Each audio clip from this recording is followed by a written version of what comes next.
Hello and welcome to the Rich Robinson Show. I'm your host, Rich Robinson. Over the past 25 years, I've been an entrepreneur, investor, advisor, and professor here in Asia. After nearly a quarter of a century in China, I'm now based here in Bali, Indonesia, the island of the gods.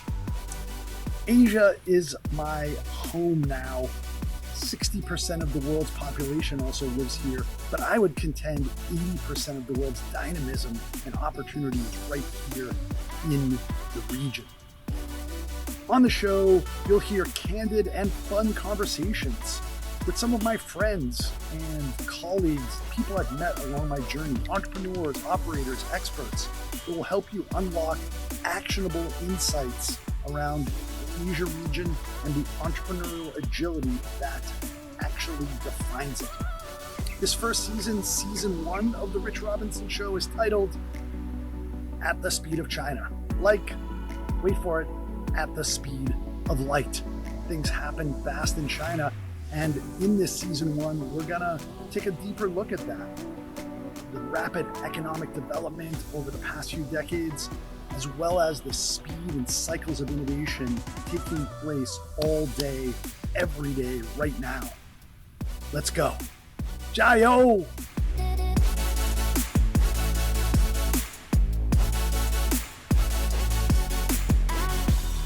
Showtime! It's showtime. Look at that. And we're back. Rocky Lee, ladies and gentlemen. Hello, my old friend, and welcome to the pod. Well, thank you, Rich, for having me. It's great. Technology has moved quite a bit. We're not even in the same place. Indeed, yeah. We're using the Riverside platform, as I spoke about, Israeli founders and Alexis Ohanian, the founder of Reddit, and Mr. Serena Williams, as he likes to be called, threw $9.5 million into this platform. And we're recording asynchronously and automagically sewn together in the cloud. Pretty awesome. So thanks so much for taking time to be on the pod. You came and spoke to my class at Peking University at Guanghua MBA International Program. Oh, was that pre-COVID? That was a long time ago. No, that was COVID. That was during COVID. That was COVID. You did it remote control and you held court, and it was terrific. The students absolutely loved it. Because before we get into your origin story, I just want to set the tone that people often talk about during the gold rush. You want to be selling picks and shovels. But even better, if you're in the gold rush, is to be that guy working inside, selling all the deeds and doing all the legal work. How about that guy? Nobody talks about that guy during the gold rush, right? That's an even better job. You don't have to move around any picks and shovels, and you're like a white collar worker during the gold rush. Yeah, I'm the desk guy. That's what it is. You're the desk guy, but you're the desk guy meeting all of the people that are just hitting it really big. And then they're like, okay, now I need more legal help. So we're going to dig deep into your incredible catbird seat, front row at the show, legal lawyering up during the whole crazy, tech boom in China. But before we do, let's go back to the origin story of Rocky Lee, born and raised, and how you ended up being a lawyer in China. Well, you know what? Like most people, China was not on the map. So depending on when you arrived in China, I think, Rich, you and I arrived at a time when China was not really in the Wall Street Journal all the time. No one really knew where we're going. That's right. They're like, what are they doing, right? So I went to China in 2001, right around that time. I want to say it was November. When you go to China and you get that stamp, that's like the sort of mark as when you arrived and you're an expat. Remember hanging out the tree or the different pizza parlors because there's only a few that you can get Western food. And we talk about when you got your stamp as to when you arrived, right? We count how many days, months, or how many years. Remember, Kaiser predates me, so we can reminisce that. Kaiser's on the pod tomorrow, actually. So, yeah, I'm getting the band together. Oh, well, look at that. Kaiser Kuo. This is the original early crew. Because prior to that, I don't think there were any pizza parlors. It's really hard to get stuff. So I arrived really for a legal assignment.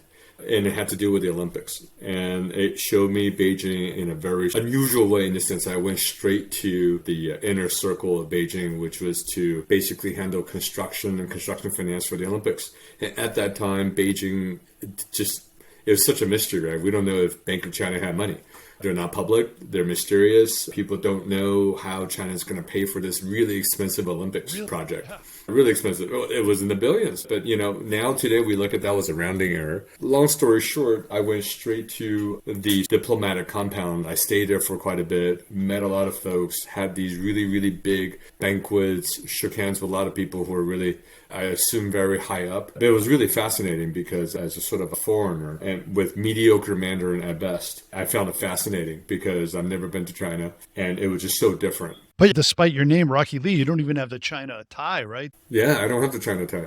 I think you and I have known each other for too long. So I recollect the last time I hung out with you was at TechCrunch Beijing. How long ago was that? That was when they brought out Steve Chan, the founder of YouTube, and they brought out Kevin Systrom, the founder of Instagram, when they were still only on iPhone. They didn't even have an Android version yet. And we're singing karaoke together. Instagram was like the connection from Silicon Valley to China, and it was kind of a big deal. But I think you and I have known each other long enough that it got to the point where it's like, yeah, maybe I heard your origin story, 20 years ago, but I'd forgotten it or something, right? Okay. You have so many legendary stories about you. The first time I read about you, we'll get into that, was at the Red Herring magazine. The Red Herring. Oh my goodness. How long ago was that? Yeah, back in the dot-com boom. And Kaiser had written that article about you.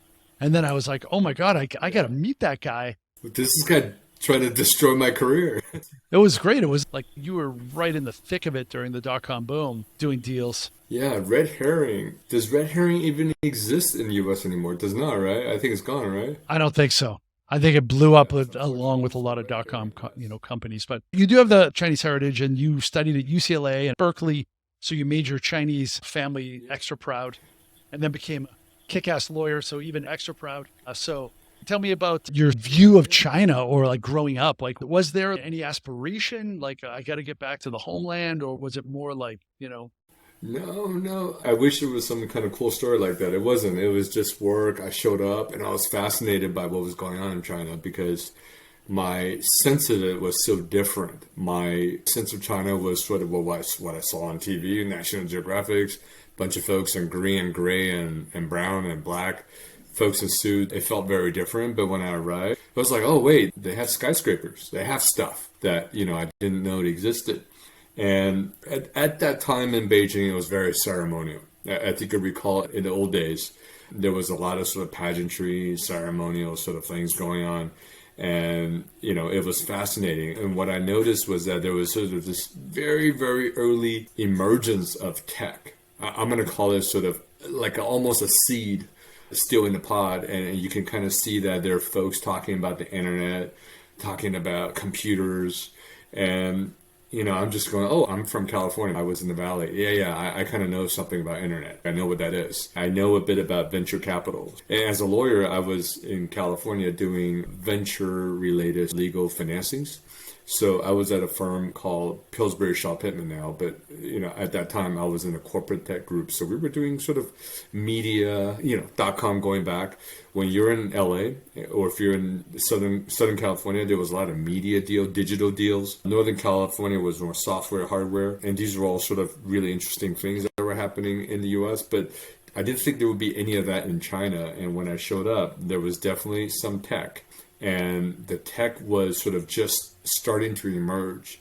You have folks talking about how the internet is going to change the world. But of course, China is also very different. China, we thought of it as a content regime, right? This is not where you go and say whatever you want. What does this mean for the internet? And almost everything that we saw was sort of restricted. Foreigners couldn't really own things outright. You have maybe minority ownership. Some things you can own majority.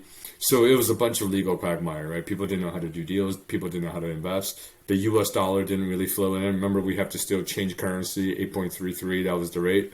Get a stamp and you get to sort of swap out your currency, the green for the red and red back to the green, right? So all of that, right? But today, if I fast forward, I don't think they use stamps anymore. I think everything's a QR code, right? You scan, you're done, right? And that's what's happened in the last 20 years. And I think in many ways, China has leapfrogged the US in some aspects, right? In terms of consumer internet, mobile adoption, mobile first, mobile for sort of services that were really sort of brick and mortar services, right? This O2O model that really came out of China. So I've been very fortunate in front of the front, let's call it the passenger seat, because I think there are a lot of folks who are in the driver's seat. I get to see where people are going, what people are doing, how people think about things. So that's been really fascinating. I've been very fortunate. And I think when I was talking to your class, we talked about sort of some of the beginning of deals. How do we do deals? How is it so different when we look at deals in China versus in the US or elsewhere? And it is quite different. And when I'm in the US, I look at deals sort of happening. And indeed, it's two very large ecosystems, somewhat independent because the two markets are very different, right? So lots of cool stuff. I love to sort of tell you all about this sort of historical, what I did in the past, but I leave it to you. No, I think that's great. I would love to hear, because not only are there two systems, but there's really two Chinas in a way too, right? It's been the thesis of my book is that it's kind of a 4-to-1 ratio. 4 years in the West is now a year in China. So 20 years, a generation is like a half decade. And things are evolving so quickly, and there's such a rapidly spinning flywheel here that the whole pace and pulse is just at a completely different level than the West. But that certainly was not the case 20 years ago when you first came, right? I mean, things were slower in some ways, perhaps faster in a few others. But yeah, please do share some anecdotes of the early days, like the zips from like '01 until 2010, like what the ecosystem was like then and how it's evolved. Yeah, so I mean, when I look at what's today in China, you have Sequoia China, you have Hill House, you have big funds. You have Qiming, Morningside, Matrix. You have almost every major U.S. brand of U.S. dollar fund investing in China and Greater China. When I first started, there were maybe a handful of funds. I can literally list them. I mean, SoftBank Asia Infrastructure, IDG, and there's some funds from Taiwan, some funds from Japan, and that was it. And you can then begin to see sort of how this emerged. You have Neo Shen coming out with Sequoia China. Then you have the arrival of Kleiner Perkins. And I know the predecessor funds of Kleiner Perkins, it was called TDF Capital. Before that, it was called Venture TDF. So almost everyone in that ecosystem knew each other by name. We still know everyone by name. We used to sort of have a very small circle where we congregate and we look at opportunities in China. And I think everyone was developing their thesis. They were trying to figure out, what does this mean, right? Is this consumer class going to really explode like people project? Is GDP going to continue to run up like a J curve, non-stopping, right? There were a lot of these sort of assumptions. I remember debating with some really smart Goldman bankers. They were telling me, hey, in China, in 2025, they're going to be the largest economy in the world. I was thinking, what are you talking about? It's 2001, and I see donkeys and mules on the street, like selling watermelon. What are you talking about? It doesn't make any sense, right? But then there's some very smart people predicting that China's growth can be continued and that its development and infrastructure and everything else and its investments in the right infrastructure, it's going to generate this flywheel of growth. And really, I don't think anybody expected the internet to be big. When we were looking at opportunities back in the early days, so you might remember Asia Info, Sina, Sohu, Tom.com even, right? Kongjong.com. These are some of the early internet brands, and nearly all of them are gone except for Baidu, right? But you can kind of then say that's the beginning, right? And then you have e-commerce. But for those of us who've been looking at deals, I've done so many deals, I can't even track all of them, hundreds of deals. And some of the more interesting things to see these waves of 1,000 Groupons, right? I think there was maybe 7,000 at one point, right? If you want to just lump in, Meituan somehow emerged, not unsurprisingly if you've met Wang Xin, but it's a pretty incredible, just red ocean of competitors in China. That's right. I mean, every one of these segments, when we saw solar panel, dairy, every asset class, every type of business, there were always hyper competition. It wasn't just 5 competitors. You got to knock out 2.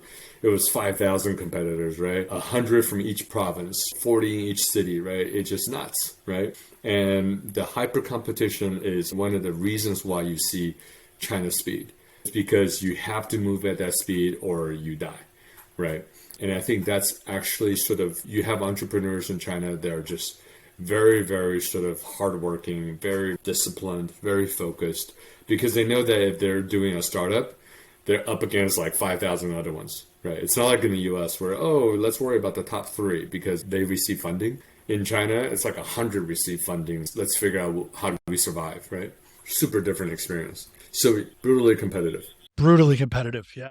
Like I had Alvin Say from Xiaomi on the pod. He runs Yeah.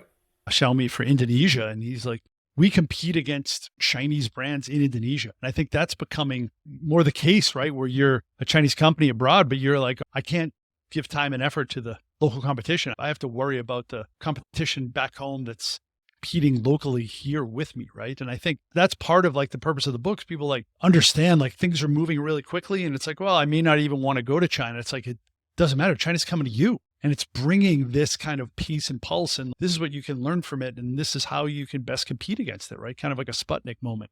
Yep, that's right. And I think the capital base is now very diverse in China as well. Back in the days when we were doing deals, it was only US dollars. So today you have RMB as well, local currency. You have not only the local currency, you have US dollars and global US dollars coming in. You have really, really big funds that have billions under management, right? And you have sort of super early stage funds that are coming in doing, $50,000 checks on sort of pre-angel, pre-seed, right? And it's so diverse in China now that you will see that in every major tier one city. You can see that in Shenzhen, you can see that in Hangzhou, you can see that in Shanghai, Beijing, and you might even see that in Suzhou. It's just sort of going gangbusters, right? And you also will see that a lot of folks are willing to roll up their sleeves and do the startup thing because it's also a concept or a trend, even a movement that is generally seen as an honorable thing to do, to build your own business, right? Because I think in China, you'll hear that, hey, it's good to be an entrepreneur, right? It's not seen as, oh, you couldn't get a job at a bank or you couldn't get a job doing this and that. Right, it's promoted. Certainly, yeah. I think in some other Asian cultures, Korea, Japan, maybe even some of the, like Singapore as well too, right? GDP per capita is higher than the US, and people are enticed to take the safer route, right? And society may not support it, but in China, yes. And there's such this kind of cultural sort of DNA, right? To not just glorious to be rich, right? But it's also great to start your own thing, right? And that's why I love China. The view in the West is copycat culture. That's still something that people believe, right?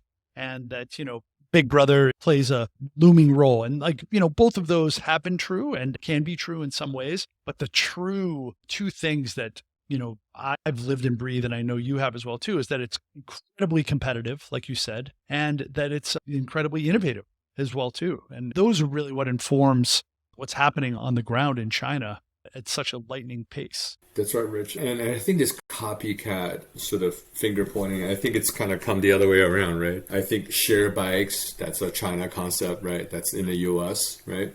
Food delivery, DoorDash, that's like a Meituan, right? It's just a few years late.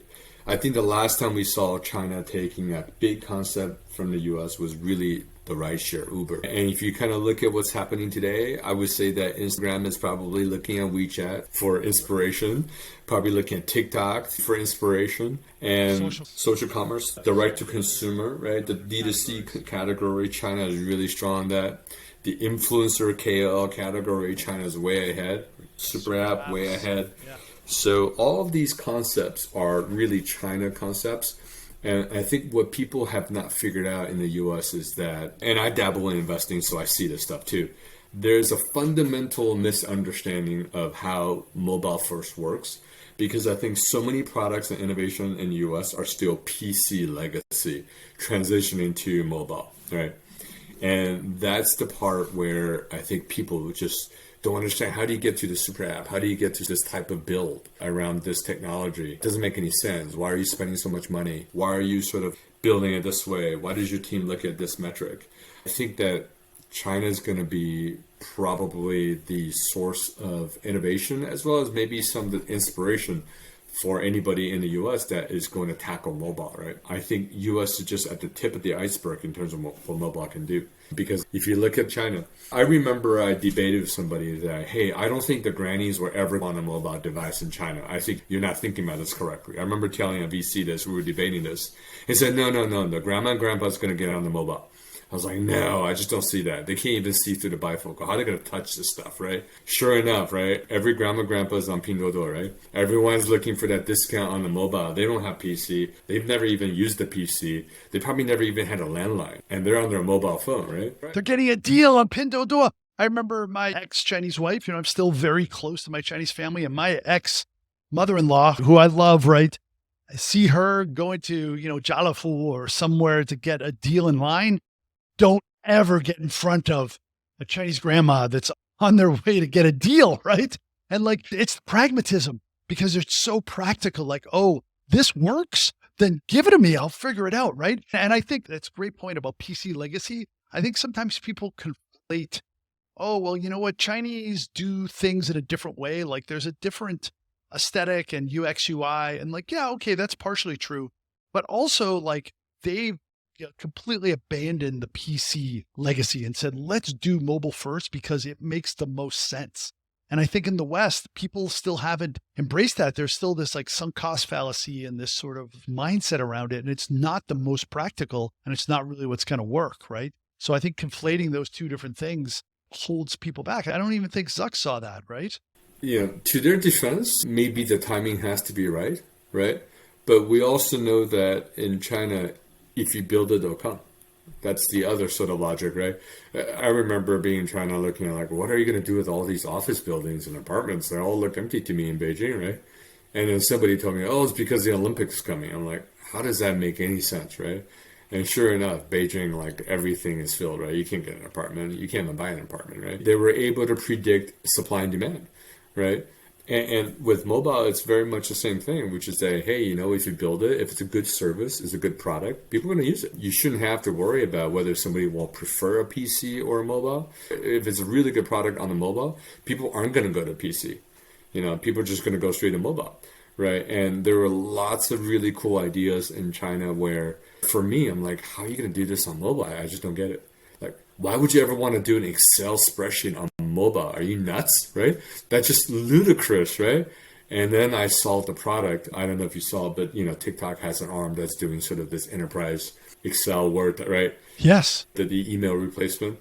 Yeah, and also their Slack. I mean, they're sort of like Slack that they used internally, right? They have Lark, right? They have all the stuff, right? It's mind-blowing when I saw that. I was like, wait, this is intuitive. I might prefer using this to do my Excel. Like that's the sort of mind-blowing moment. It's like, wait, I'm not a good Excel guy, so I don't have any of that baggage where I need to have that fancy shortcut on Excel. I don't need that. But this Excel works, right? So it's really interesting what's happened. And I remember there's a company that does mobile PowerPoints, right? I was thinking, why would you ever want to do that? I don't want to ever look at a PowerPoint or do a PowerPoint or do anything to do with PowerPoint on a mobile device, but it turns out it works great. So it's really about having the right design thinking and also the UI UX that's going to allow the business to attract the user to want to use this because it's convenient. It's super convenient, right? And if you think about what's going to happen in the next 5 to 10 years, my guess is that you're going to have China mobile business models being looked at by everyone in the US. People have to do it because that's where it's headed, right? I believe that US will be mobile first. For anybody who's born after 2000 or 2010, I'm guessing that they're not going to use a PC. I'm guessing that they're going to be super comfortable on a mobile device, swiping left and right, or on a pad. They're not going to prefer a keyboard. They're not going to prefer a mouse. Sure. And that's coming. That's in the next 5-10 years. Yeah, and that whole AR, VR paradigm shift too, right? I mean, next year, it's 15 years since the iPhone came out. And that's when everybody was like, come on, people at Nokia and Microsoft, like this bullshit device, little toy with no keyboard, right? And then it revolutionizes planet Earth. But, like that can't last forever. Like there is going to be some sort of paradigm shift, right? It's going to be some sort of hybrid of like something mobile and something AR, VR. That's going to completely shift. And then I think you're right. It's going to, it's already started to shift where people are not only just copying from China, but being really influenced. And here in Southeast Asia, almost all of the VC historically has come from Silicon Valley, and then some local funds as well too, similar to China. But now a lot of the ideas, like it makes so much more sense to look at a roadmap from Beijing, Shanghai, Shenzhen than it does from Silicon Valley in a lot of ways. Yeah, I agree with that. I looked at funds covering Southeast Asia. Like I said, I invest. I'm an LP to funds that look at Southeast Asia. I would tell you right now that if you talk to any entrepreneur in Southeast Asia, you ask them, where are you getting your inspirations from? They're China. Why aren't you looking to the US? They're not mobile first. Okay, I see. That makes sense. And then they talk about the architecture, the user experience, the UI, UX, and the logic. And, entrepreneurs are building for the mobile experience. They understand that this is just entirely different. It's better to get a roadmap from China than to look at something in the US, because the US, the users are still tied to some legacy sort of habits, right? And for me, looking at opportunities, and I guess I can talk about what I'm looking at. I've been looking at a lot of investing, right? A lot of investing is cool too. If I can interrupt you, you've been really humble about like, oh, I didn't see that. I didn't see that. I didn't see that. But you've seen, and I think VC is a game of regret, but you've seen and made choices on a lot of really good stuff too. So I think it's okay to encourage you to maybe put aside some of your humility, which I really like about you, but like let it rip and tell us some of the stuff you're really pumped about. No, I love telling you about all the disasters. I love telling you about all the times I thought I was going to hit it big and I was wrong, right? I can tell you firsthand that having invested in this entire Groupon frenzy, then I understood what it meant to have sort of capital raising pressure. I remember going to a company that was sort of seed angel, went in. 3 months later, Series A, 4 months later, Series B, and then 5 months later, Series C. I was still holding on to my pro rata, trying to hope that, oh, you know what, this is the one. But no. You really have to be sort of the one to be able to make it in China, right? It's very hard.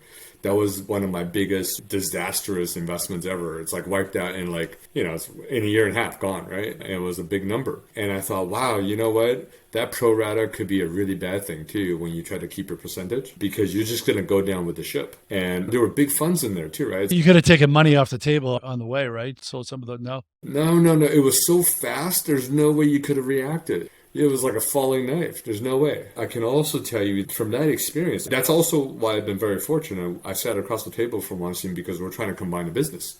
Because this is where you get sort of firsthand insight as to what's the sort of competitor thinking. Here's one CEO, another CEO, two founders in a cutthroat business and group buying. How are they thinking about this, right? And are they seeing eye to eye? Do they see that they have to merge in order to not die, right? So it's really, really interesting. I was in a war room sort of for a month trying to see how do we salvage his business, right? And he's an extraordinary entrepreneur. Like he really is. Like 1 in a million is insulting because that means there's 1,400 people like him. He's like 1 in 100 million, right? Yeah. I can tell you that the conviction that he had on what to do and what not to do was absolute. But interesting thing is that the CEO I backed was also very absolute. That's why they couldn't merge. But one had to be right, one had to be wrong. And it was literally binary, right? It's so interesting. And there's some of these war stories, and they're also sort of big wins too, right? So for me, the funny thing about investing is that I don't think there's any aspect of investing for me. I don't think it's tied to any skill. I think it's tied to basically probably luck and the best moment in time. Who do you know? Who did you talk to? Did you have the right conviction? Did you see the signals? No, but I think the skill is pattern recognition and there is network. I think that makes a big difference, like deal access and pattern recognition. Like somebody like Robin Chan, he's like filtered so many people through his skills. He's like, I got pattern and I got access, right? So I think the skill is more around that than it is any sort of like spreadsheeting or being like a finance jockey. I think it's much more like a little bit of gut, like knowing the person, right?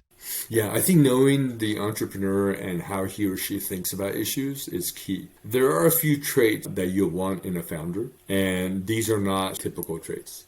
And when you find them, you got to hold on to them like that. Those are the right traits, right? And the right combination of traits help them succeed. And we can dive into that. But I think today it's really about talking about sort of what you're describing, which is sort of this, what's going to happen when China takes the competition to you, right? You said it exactly right. I think that you're going to see China manufacturing direct to consumer being the next wave. I think you're going to see that. I would even question the viability of Amazon. I probably shouldn't say that, but I would dare to say that direct to consumer, if it's big enough, it would challenge traditional platforms, because you can have influencers sell, sunglasses. You can go find sunglasses maybe on Amazon or somewhere else. You can find it on an online store, but the idea is that the influencer has the ability to actually peddle goods. If the supply chain is efficient enough, you can actually have influencers or KOLs sell direct. And that's what we're seeing in China, right? But fascinating you say that though, because think about this, like we were talking about in a previous podcast about all of the telecom companies, right? and they were the monsters. They were unassailable, and they did all the gatekeeping when it came to mobile content. You want to put your game in the deck, you come to us. And then what have they been relegated to now? They've been relegated to, quote, dumb pipes. Because do you really need to go to the operator's deck to discover stuff? Like, absolutely not, right? The power went to, iPhone and to... Well, in China, it was really Tencent that rewrote the books, right? It was QQ. That was really the reason why, right? You were able to find the games. You didn't have to be on Monternet. Remember Monternet on China Mobile? That's where you had to go. Yes, that was the deck. That's right. You had to pay a little bit of money, right? That's right. Premium subscriber, you get Monternet, right? And, on the Symbian phones, you're trying to figure out what you can get. And then all of a sudden, internet just kind of, and Tencent kind of wiped that out because QQ made, such an inroad into sort of the way we think about communication. And you can kind of see WeChat is going to, I don't know when's the last time you used a mobile phone to dial the digits, or did you pick up WeChat and call, right? Think about that, Rich. That's right. That was a big change where a friend called me, I remember in 2019 before I came down here to Bali, and on the phone, and I was like, hey, buddy, is everything okay? What's going on? He's like, are you okay? And he's like, oh, everything's cool. I'm just giving you a call. And I'm like, giving me a call out of the blue? What's the matter with you? It's like, you send a message first or you call me from WeChat. And he's like, dude, I've known you since 1996. I've always had your phone number. And I was like, man, you scared me there for a second. You know what I mean? Like how quickly the turntable, right? But then you think about somebody like Amazon, like they have an incredible distribution, system. And like, could they get relegated? Could they become a kind of a dumb pipe in a way where it's just really all about distribution because people are disintermediating them to be able to find things and discover things, right? And like pay for things. Like, is that possible, right? Like, who knows? Who can, like JD, if you look at JD, I remember meeting them and they're like, we do basically kind of like logistics or fulfillment as a service because we don't know what's going to happen in the future. Whereas, of course, Alibaba, their platforms are different. It's like, maybe that is just what becomes, the play in the future. Like, who knows, right? But then, there's so many more billions of people that are coming online and that are going to, of course, be using e-commerce. Like, who's going to mop those up? Yeah. And that's the real battle. I think you're absolutely right. I think the folks in China are already dealing with this sort of future problem that I guess some of the Amazons in the US, it doesn't matter which country they're in, they have to compete on looks, right? Because direct to consumer means that there's going to be niche brands, there's going to be really cool stuff, and it's going to sort of become sort of the it, right? Just like in China, we saw that. People aren't going to buy Gap, right? Nothing wrong with Gap per se, but just that, hey, that's like mass consumer and there's niche brands. You could buy the same t-shirt somewhere else, right? And you have these sort of, they're called Wang Hong brands, right? So yeah, that's exactly what's happening. The influencers are navigating consumers to something different and consumers don't mind it. And if fulfillment is being equal, if fulfillment on Amazon, fulfillment somewhere else are identical, you're going to expect, you just don't care.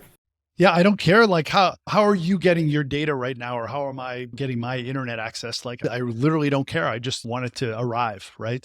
And then when you have like AR, VR and blockchain for payments in the future and everything becomes so, just fluid and, frictionless. So I'm going to tell you something, which is that in the US, with the exception of maybe Uber, but not really, you haven't really seen any mobile product or service that alter traditional behavior.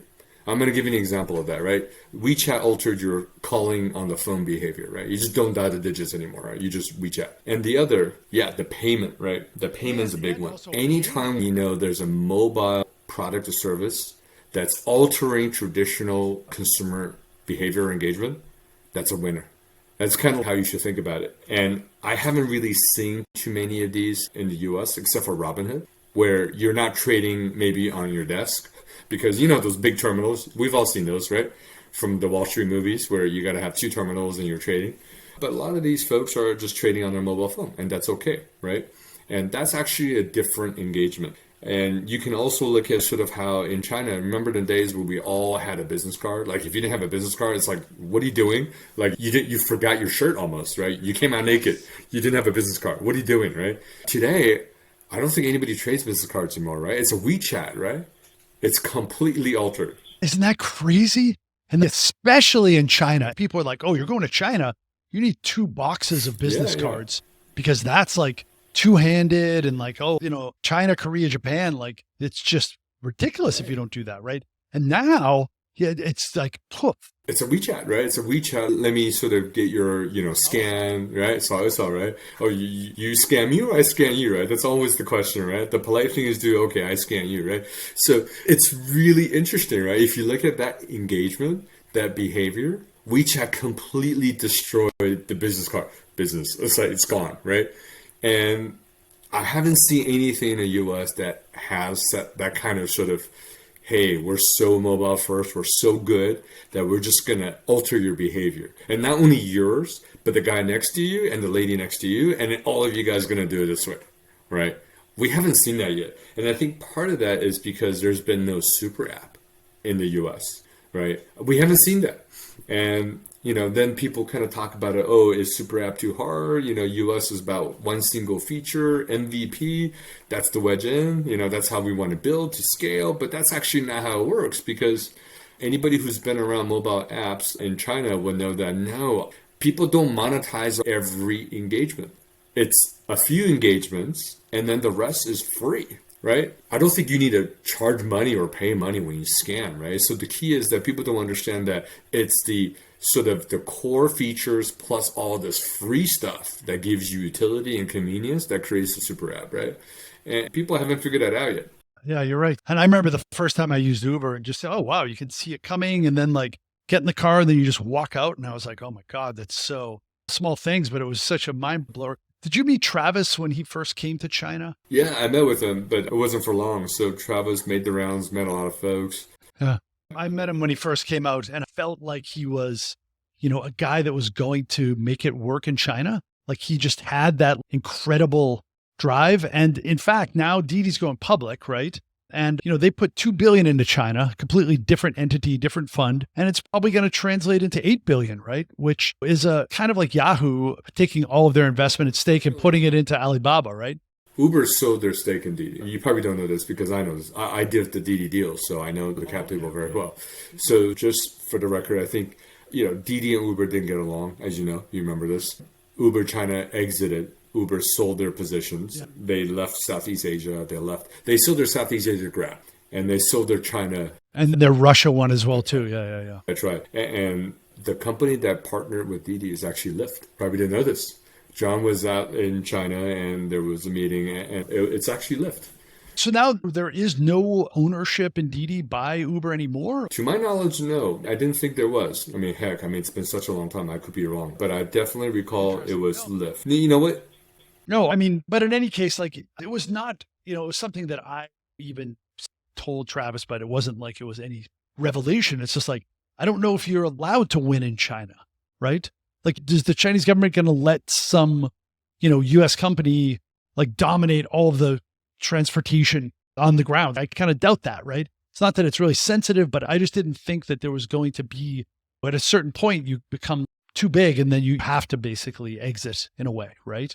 I think there's part of that, but I don't know. Was I overstating it, do you think? I think they had a chance. I honestly can say that I felt that they had a chance because you remember Didi was just a really kind of a choppy app when we first saw it, right? There were a lot of issues. Certainly, right? And there was 30, 40 competitors or whatever, right? And it was just, 10, 20 competitors. Every local taxi company in every city and province had a competing app, right?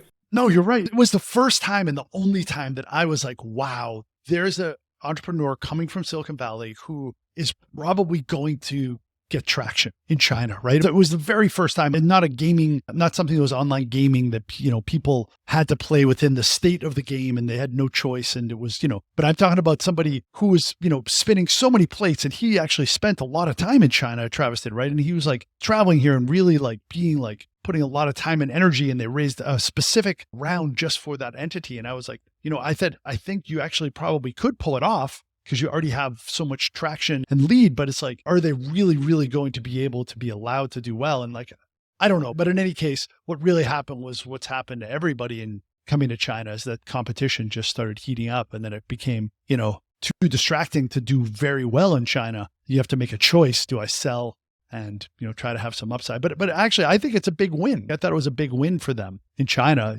considering what happened to most people. Do you have a different point of view? I don't have a strong view either way. I think for Didi, what Didi had going for them was the fact that it was so competitive in China, right? You remember they actually merged. I don't know if you know this, but Didi merged with, that's right, Kuaidi. So I did that transaction and merged the two. And it was one of those things where I can tell you that back in the Groupon days, it was also hyper competition.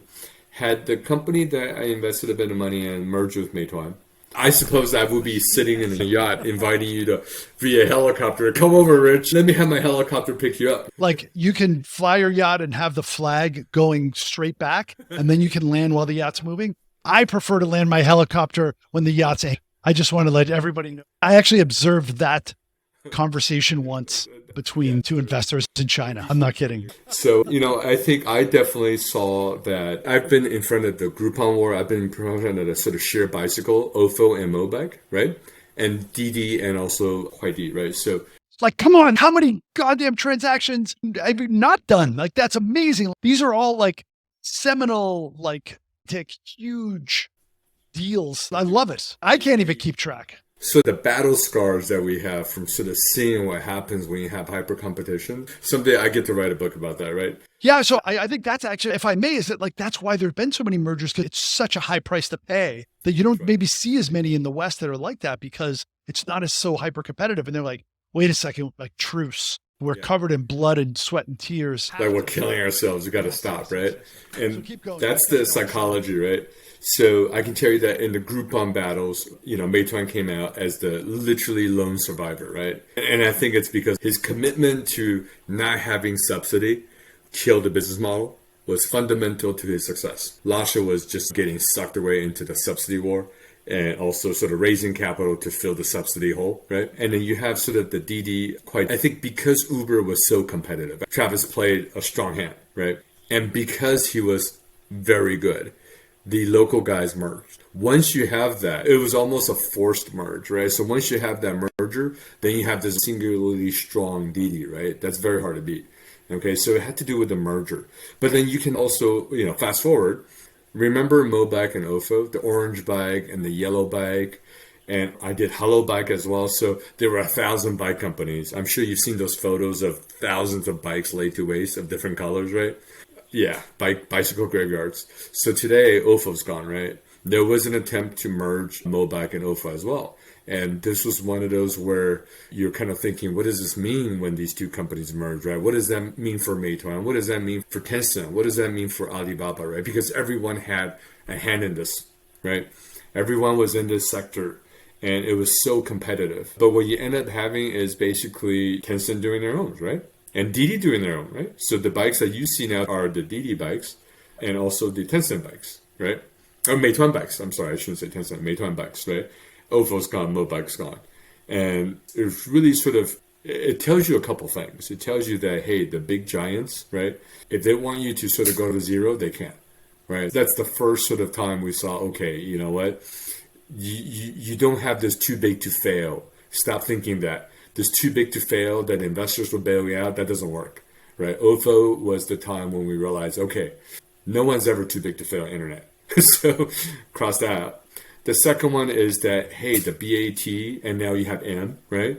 So, and maybe I might even add, let's say Xiaomi and Pinduoduo, all the big internet players, and JD. If you add these big players in there, if they want to go into your space, you're a walking dead, right? That's the crazy thing, right? So, and I think what we see with this hyper competition in China, also with some of the big major internet companies that have the muscle and the capital to go to walk into a space and say, I'll take it, just like grocery delivery, right? They'll just take it. And I think the playbook from China, which is subsidy first, right? You get everyone hooked on the super cheap, or I can't believe the price, right? This is barely free. They're paying me to use the product, right? And then slowly sort of taking market share, and then very quickly sort of monetize, right? And they might even monetize on something else. The original product and service is still free, but they're monetizing you on somewhere else. And that model, I haven't seen any of that in the US yet, right? So I think it's coming. I think someone's going to figure out that you don't need to actually subsidize. You subsidize to get the users in the door. And China is so used to sort of very highly competitive subsidy, right? Where you bleed your competitor to death, right? You don't worry about how fast you bleed. You just look at it and say, he's bleeding faster than me. I'm okay, right? So it's literally just nuts, right? How competitive it is. And I think Chinese tech companies will take that style of hyper competition to every market. If you go to South America, you're going to see that. You can see that in Indonesia, in Singapore, right? In Vietnam, in India, this hyper competitive sort of approach to building business. I mean, we see that. I was just talking to, like Alvin from Xiaomi, like I said, and they were number 5 in Indonesia. Then he came in and he's like, we're going all in online. And, likely they're at number 1 now, right? And that's a whole nother, reminds me of when I went to the Galapagos Islands. I was in Ecuador for a friend's wedding, and then you go to the Galapagos and it's like Dr. Dolittle. There's all these turtles and sea lions and birds and lizards, and they have no natural predators at all. And they come up to you and they eat out of your hands, and penguins, and they're swimming with you, right? But, the turtles almost went extinct because people came in and took 300 turtles onto their big ships in the 1700s. And the turtles don't have to be fed or given any water, and they can just cut them open and make turtle soup and then sell their shells, right?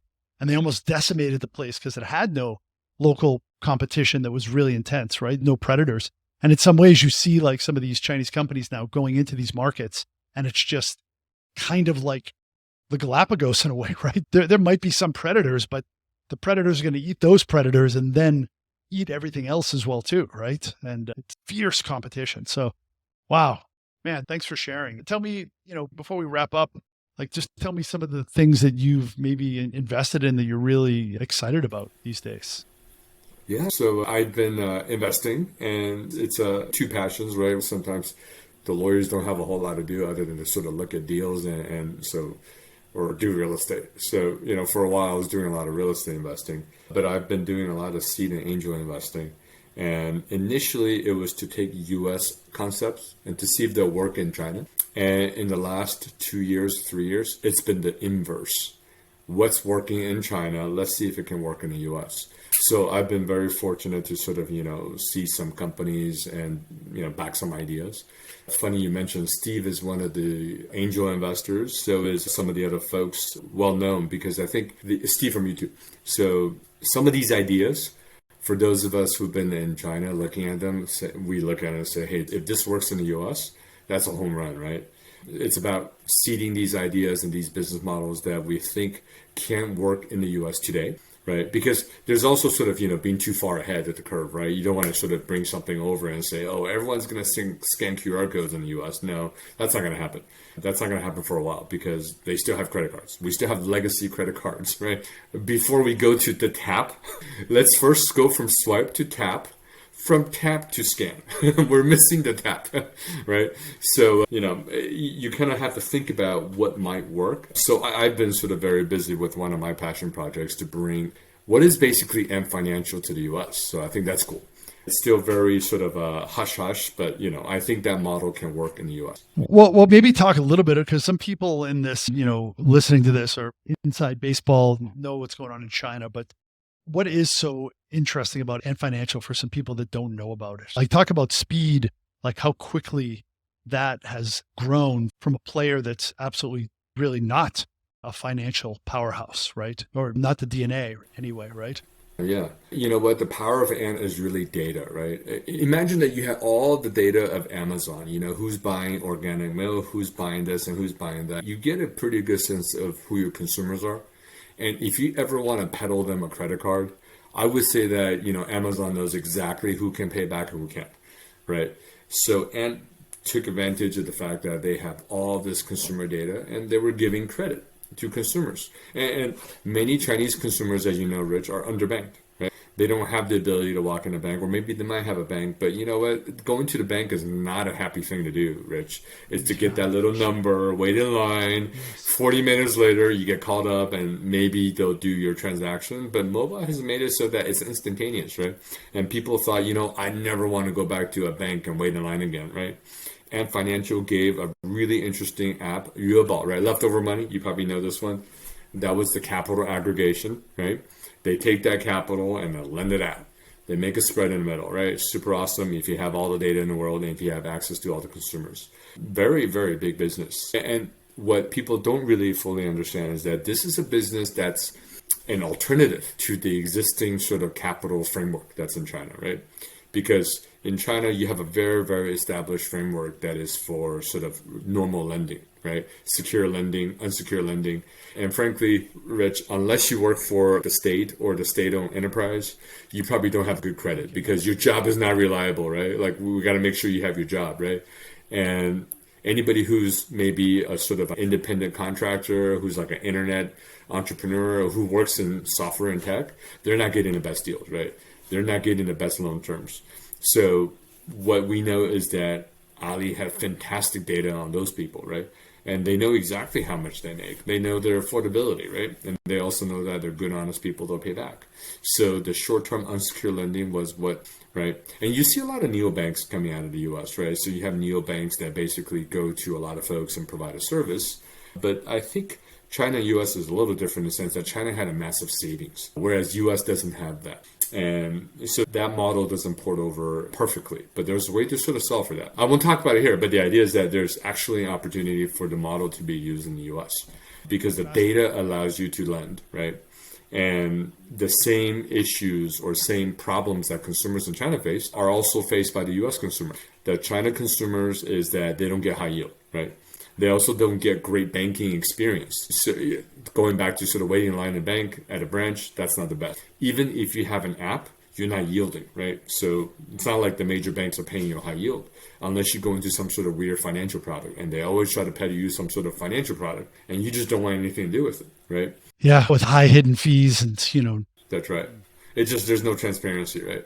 Same thing here, right, in the US. So that's ripe for disruption on that type of a model, right? Anyway, so yeah, I think what we're going to continue to see is that the China models will come to the US. And we're going to have a lot of fun trying to figure out what will work and what won't, right? It's going to be hit or miss. It's going to be sort of maybe 10 fails and 1 success, right? Sure. But the idea is that if it works, it should work big, right? But yeah, you've reversed the flow of the river and you're now taking all of learning from China, those scabs and calluses and scar tissue like armor, and going into battle in the US market with knowledge from China, right? Yeah. And I had Eric Rosenblum on the pod, and he's part of the Tsinghua fund that, started with funding Eric and from Zoom, right? And there's so many, Chinese entrepreneurs now that are also like leaving China and starting companies like C down in, Singapore, Forrest, Sam, the founder of Otterdot, and then so many others from China, right? So it's business models and Chinese entrepreneurs. So it's kind of a reversing the tide. So fascinating to watch. Well, wait for the D2C, direct to consumer. That's going to be big. You heard it here, folks. Wait for the influencer KOL, that economy. That's going to be big. In the US, I think that's just early days. And then, I think case in point would be like Lime, right? Lime Bike was basically taking the scooter model to the US and realizing that, hey, you can't really have people in America on bicycles. It has to be electric. So they had to make a change, right? And that's why you have electric scooters are shared, right? And the team is China, right? So they understand, they've seen it, right? So I guess we have the benefit of having seen some of the future from China because that's the superpower we have, right? We've seen it. And when we first got to China, we had that same superpower, right? We know where China's headed. Yeah. So, it's fascinating that even now, like maybe more so now, there's such a one-sided, non-nuanced view for the most part of China that it even obfuscates people's ability to really see clearly of like what's actually really happening, right? And like, that's the whole purpose of this book, this podcast, just kind of bring some of those things to the fore and let people realize that for fun and profit, right? So, hey, Rocky, wow. As advertised, Rocky Lee, ladies and gentlemen, thanks so much for your time, my friend, and always a pleasure. And to be continued another time. Yeah, thank you, Rich, for having me. And we got to wait for the next time we get on stage, right? I don't know when that's going to be, but hopefully we'll have another one of those. Hopefully sooner rather than later. Thank you, my friend. Yeah. All right. Be good. All right. Take care. Bye-bye.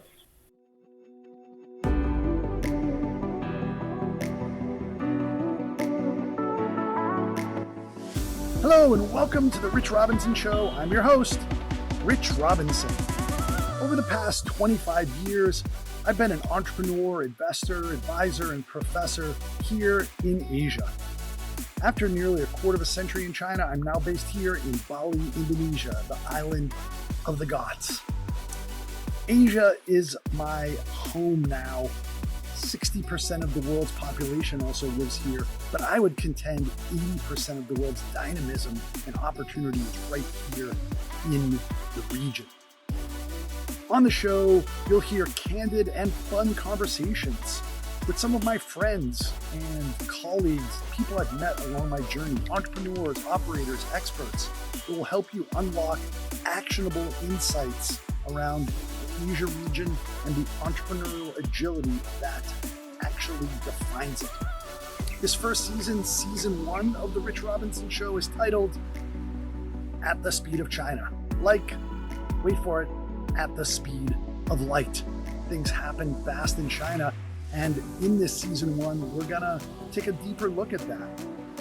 The rapid economic development over the past few decades, as well as the speed and cycles of innovation taking place all day, every day, right now. Let's go. 加油!